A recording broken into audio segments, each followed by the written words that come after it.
salam rindu kami kepada kekasih-Mu Rasulullah sallallahu alaihi wasallam.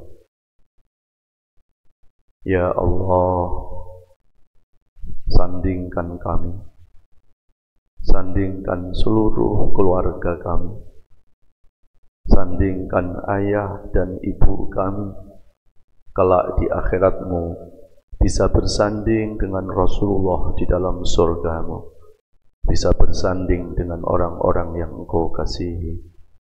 Rabbana taqabbal mahabbatana ila rasulikal karim. Al-Fatihah.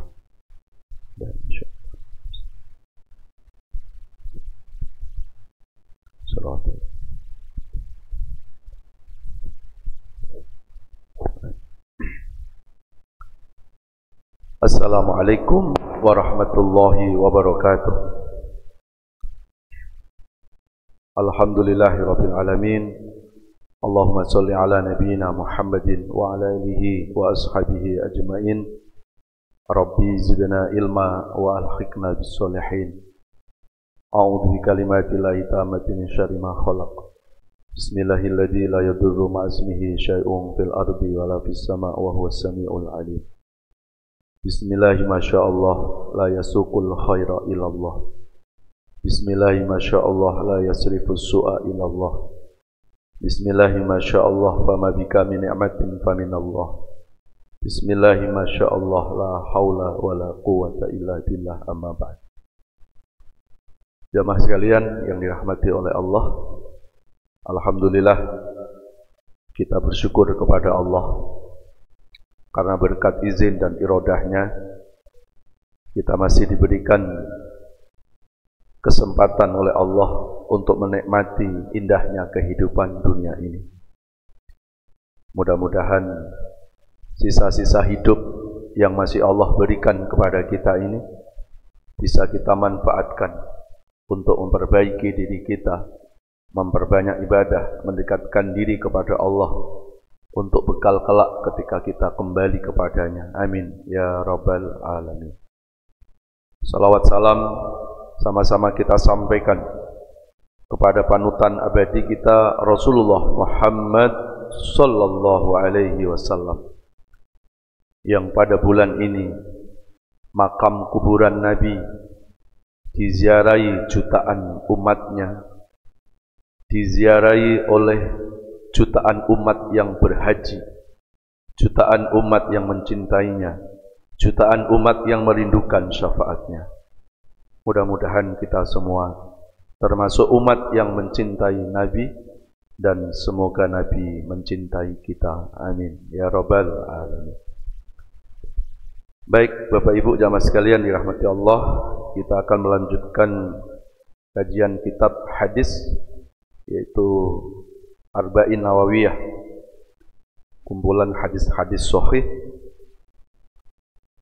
Kita telah sampai di hadis yang kelima, sekarang masuk hadis yang keenam. Al-hadisus sadis, hadis yang keenam, an Abi Abdillah Nu'man bin Bashir radhiyallahu anhuma qala sami'tu Rasulullah sallallahu alaihi wasallam yaqulu innal halala bayyinun wa innal harama bayyinun wa bainahuma umurun mushtabihatun la ya'lamuhunna katsirun minan nas.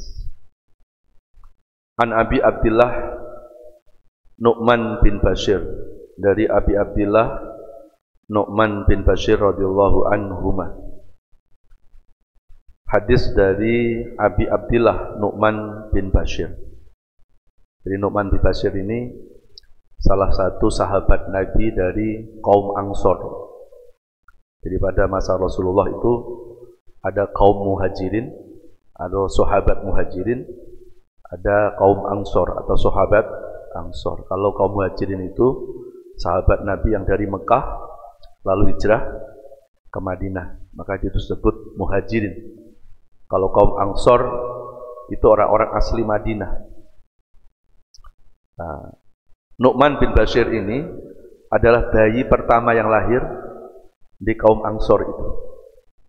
Jadi beliau hidup pada masa Khalifah Bani Umayyah dan sempat menjadi panglima perangnya pada saat itu.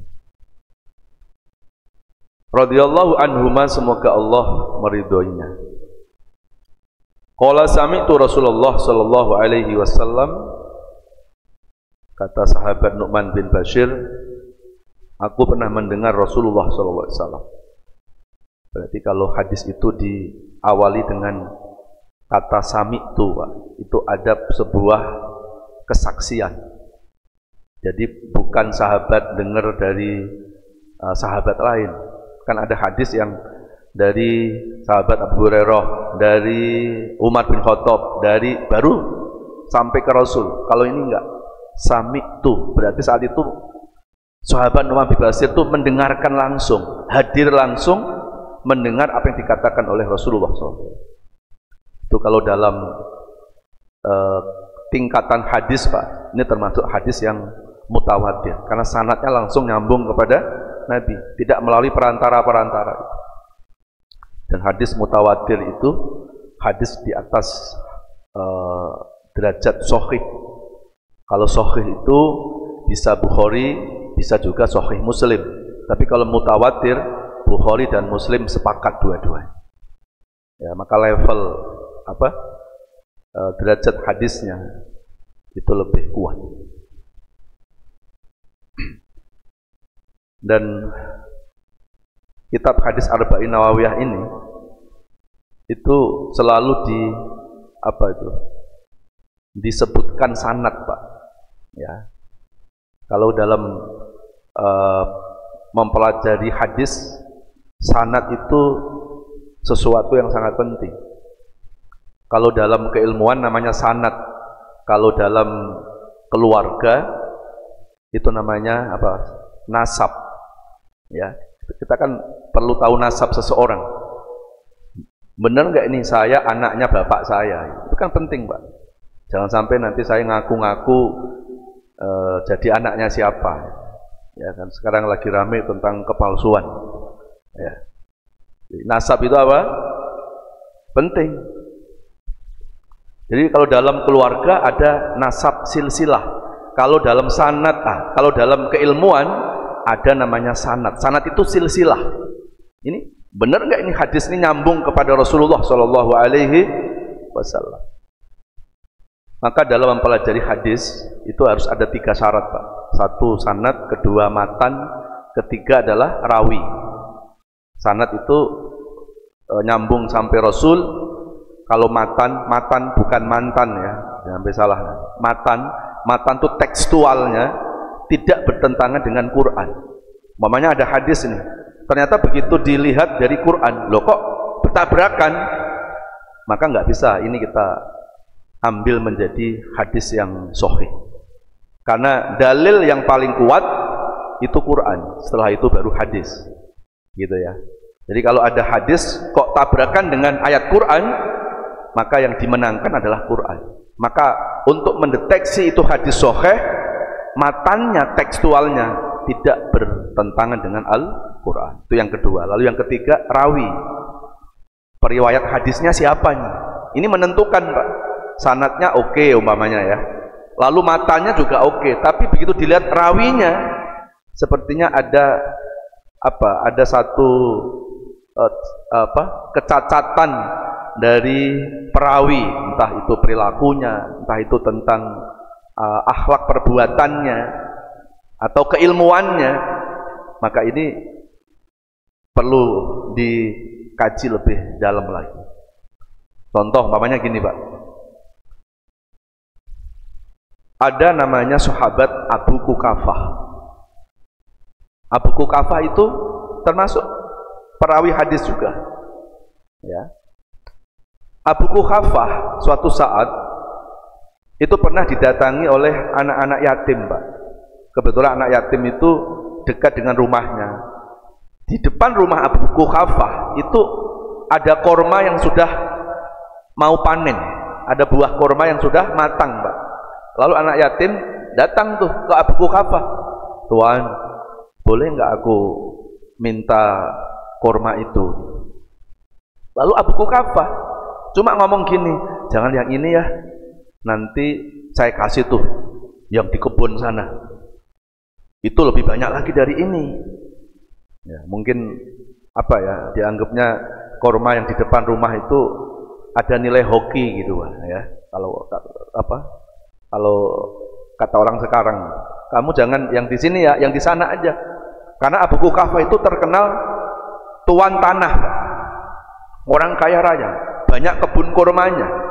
Cuma hanya ngomong begitu, tidak menolak dan juga tidak bukan berarti dia tidak memberi gitu. Dan ternyata ini anak yatim Pak ngadu ke Rasulullah SAW. Dan langsung Rasulullah mengatakan, dipanggil tuh Abu Quhafah, kenapa kamu nggak kasih ketika anak yatim itu minta korma yang ada di depan rumahmu? Kata Abu Quhafah, bukan aku nggak ngasih Rasulullah, kalau ini kan cuma sedikit, saya mau kasih yang ada di kebun sana tuh, biarin dia mau ngambil sebanyak apapun terserah. Tapi kata Nabi, anak yatim kan kepinginnya ini, dan pada saat itu dia kepinginnya itu, ya.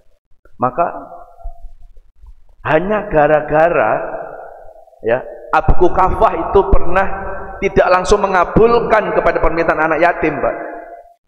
Ketika Abu Quhafah itu meriwayatkan hadis, itu enggak disahihkan oleh Imam Bukhari Muslim. Gitu, Pak. Itu pentingnya perawi. Ya. Ya, lalu Abu Darda dengar peristiwa itu, datanglah Abu Darda kepada Nabi, ya Rasulullah, tolong sampaikan kepada anak yatim, panen tahun ini yang ada di kebun kurmaku, aku serahkan buat dia semua. Dan Rasulullah langsung mengatakan, ajib. Rasul mengatakan, engkau sangat dermawan, engkau sangat baik. Rasul memuji Abu Darda, Pak, karena kelakuan, karena perilaku yang sangat baik itu. Maka Abu Darda termasuk riwayat hadis yang itu menjadi pertimbangan Imam Bukhari Muslim untuk menetapkan hadis itu menjadi hadis yang sahih. Jadi belajar hadis itu ternyata nggak mudah, Pak. Ya, menurut saya ya, itu lebih susah. Belajar Quran sama hadis itu sebetulnya lebih susah belajar hadis. Kalau Quran, Pak, cukup disampaikan, tolong buka surat sekian, ayat sekian. Nggak perlu kemudian kita bertanya, Pak Ustadz, itu surat yang dibaca tuh sahih apa enggak, Pak Ustadz? Dhaif, apa hasan, apa marfu, apa madlul, udah pasti sahih. Tapi begitu kita bicara hadis, dikatakan hadis ini sahih, kita bertanya, Pak, sahih menurut siapa? Karena sahih itu ada dua, ada sahih menurut Bukhari, ada sahih menurut Muslim. Ada satu saat hadis itu hanya disahih oleh Imam Bukhari, tapi Imam Muslim nggak sepakat. Padahal itu sahih. Gimana yang tidak sahih? Nah, ketika Bukhari Muslim sepakat dua-duanya, baru hadis itu naik menjadi hadis yang mutawatir. Atau kalau dalam hadis itu sering disebut muttafaq alaih. Muttafaq alaih, mutawatir, atau di hadis kadang disebut rawahus syaikhon. Syaikhon itu dua syekh, berarti Syekh Bukhari dan Syekh Imam Muslim. Baik, ya. Baik, kita lanjut. Yaqulu innal halala bayyinun wa innal harama bayyinun. Sesungguhnya sesuatu yang halal itu jelas, dan sesungguhnya yang haram itu jelas. Wa bainahuma umurun mustabihatun, dan di antara halal dan haram, di tengah-tengahnya itu ada namanya hukum syubhat. La ya'lamuhunna katsirun minan nas. Yang syubhat itu tidak banyak diketahui oleh manusia. Nah, jadi Rasulullah mengatakan bahwa yang halal sama yang haram itu jelas. Jadi nggak ada bahasa halal abu-abu, haram remeng-remeng, itu nggak ada tuh. Kalau halal ya halal, kalau haram ya haram. Ya. Jadi nggak ada bahasa kan haramnya cuma dikit, nggak ada bahasa gitu. Ya.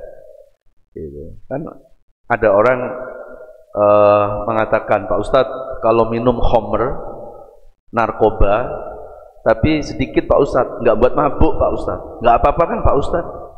Kan ya nggak boleh kan kalau itu memabukkan, kan ini cuma sedikit, cuma satu sloki, ya, satu apa? Sloki. Jadi kan sedikit Pak Ustadz dan nggak buat mabuk, berarti nggak apa-apa dong, nggak haram dong. Kan yang haram itu yang memabukkan, nggak bisa begitu Pak. Ini dalam usul fikih Pak. Majtama'al halalu wal haramu fahuwa haram. Itu dalam usul fikih. Ketika ada dua hal, halal haram bercampur, yang menang itu yang haram. Ya. Contoh pamannya nih. Peci saya, ya. Harganya berapa ini? Kok tahu emang beliin ya? Nggak tahu, ini saya dikasih sih Pak, jadi agak bingung. Katakanlah 150 lah, 150 ya. Ya. Berarti udah biasa beli peci ya. 150. 149.000 halal. 1.000-nya haram Pak. Aku nggak cukup nih, duitku cuma 149, jadi kurang 1.000. Saya ambilkan tuh dari uang haram Pak. Maka ketika saya memakai peci itu, ya, itu tidak halal karena dibeli dengan uang haram. Loh kan yang haram cuma 1.000, yang halal kan 149.000. Dalam hukum ya Islam tidak mengenal perbandingan. Pokoknya usul fikihnya begitu Pak. Majtama'al halalu war haram fahuwa haram.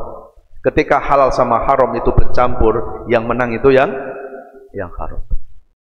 Ya. Makanya saya pakai nih peci buat sholat. Ya.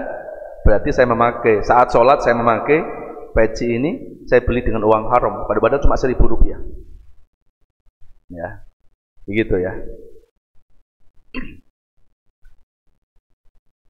Innal halala bayyinun wa innal haramu bayyinun. Kenapa halal haram ini perlu dibahas Pak ya? Karena sesuatu yang halal, apalagi ini kaitan dengan makanan Pak, itu sangat berpengaruh Pak dalam perkembangan ya pribadi manusia. Bahkan makanan itu mempengaruhi karakter manusia. Sampai disebutkan dalam hadis, man akalal haram fannaru mau itu. Barang siapa yang makanannya itu haram, fannaru mau itu, maka neraka yang paling tepat untuk disinggahi. Ya. Jadi kalau masuk neraka Pak, nggak perlu ninggalin sholat, nggak perlu ninggalin puasa gitu. Makanan haram udah cukup itu, membawa kapling ke neraka. Gitu. Dampaknya luar biasa Pak. Maka di Al-Quran ada surat namanya surat Al-Ma'idah. Al-Ma'idah artinya apa? Tentang hidangan, tentang makanan Pak. Ya, di Al-Baqarah surat kedua 168 169 itu Allah berfirman, ya ayyuhan nas kulu mimma fil ardi halalan thayyiban wala tattabi'u khutuwatis syaitan innahu lakum aduwwum mubin. Wahai manusia, makanlah dari rezeki Allah dengan halal dan thayyib. Halal itu jenisnya, halal itu cara memperolehnya. Kalau thayyib itu makan isi dari makanan itu, artinya makanan itu harus bernutrisi. Itu namanya thayyib. Makanan itu harus baik Pak. Ya. Jadi ada halal, ada thayyib. Ya. Dan begitu juga makanan halal ini Pak, itu akan membawa efek di dalam apa? Di dalam kita beribadah kepada Allah. Ada seorang santri datang ke gurunya, ke Imam Al-Ghazali. Dia tanya, ya Syekh, aku ini kalau mau beribadah kok terasa berat. Aku kalau mau menjalankan taat kok selalu berat, nggak ringan gitu. Kata Imam Al-Ghazali, dipanggil, coba periksa makananmu. Ya. Coba periksa makananmu. Jadi ternyata makanan ini akan bisa membuat berat dan ringannya ibadah kita. Ya. Makanya di dalam sejarah Nabi Adam itu dikeluarkan dari